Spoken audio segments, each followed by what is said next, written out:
Now to the legal landscape. Our legal analyst, attorney Dan Adams, joins us every Monday, breaking down the biggest cases happening across Wisconsin and the country. Good morning to you, Dan. First up, we're going to talk about the Supreme Court. They heard arguments on birthright citizenship last week.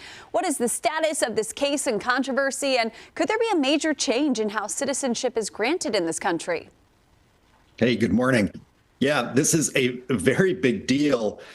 Remember, in January, President Trump came into office and issued an executive order saying that birthright citizenship is not a thing in the United States for undocumented or temporary residents of the United States.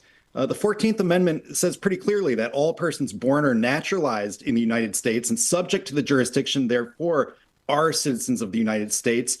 The order says, listen, people who are undocumented, who have children in the United States are not fully subject to the jurisdiction of the country, so their children are not automatically citizens under the 14th Amendment.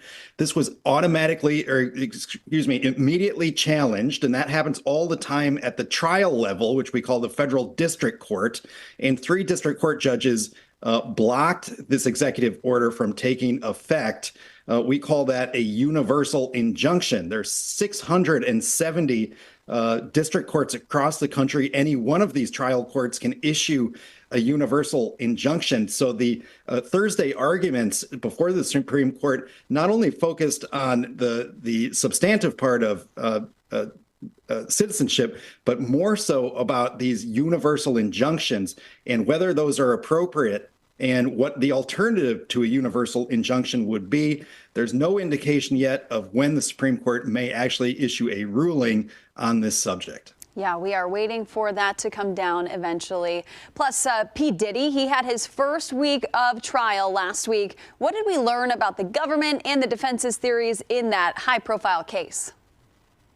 Well, following this pretty closely, just for the salaciousness of the case this week, the prosecution started with what I believe will be their strongest witness, Cassie Ventura, longtime girlfriend of Puff Daddy.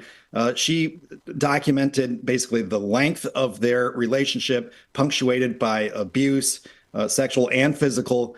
I think that the prosecution was trying to lay the groundwork for the later RICO case. Again, they're not just saying that he was an abuser of 1 or 2 or 3 women. They're saying that he used his business enterprise to engage in crime. And that was the purpose of what we know, his Ciroc, his Bad Boy record label, his Sean John apparel label, all of these things actually acted as a criminal enterprise. We usually see the RICO law for drug cartels and the mafia and that type of thing. So this is the application of RICO to more sex-based and domestic violence-based crimes. So it'll be interesting to see what the next witnesses here are for the government.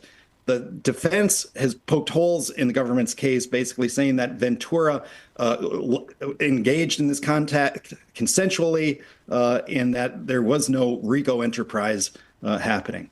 Yeah, we're just at the beginning of that high-profile case. I'm sure we'll continue to ask you questions about it. Dan, thank you so much. We'll see you next Monday for more of the legal landscape.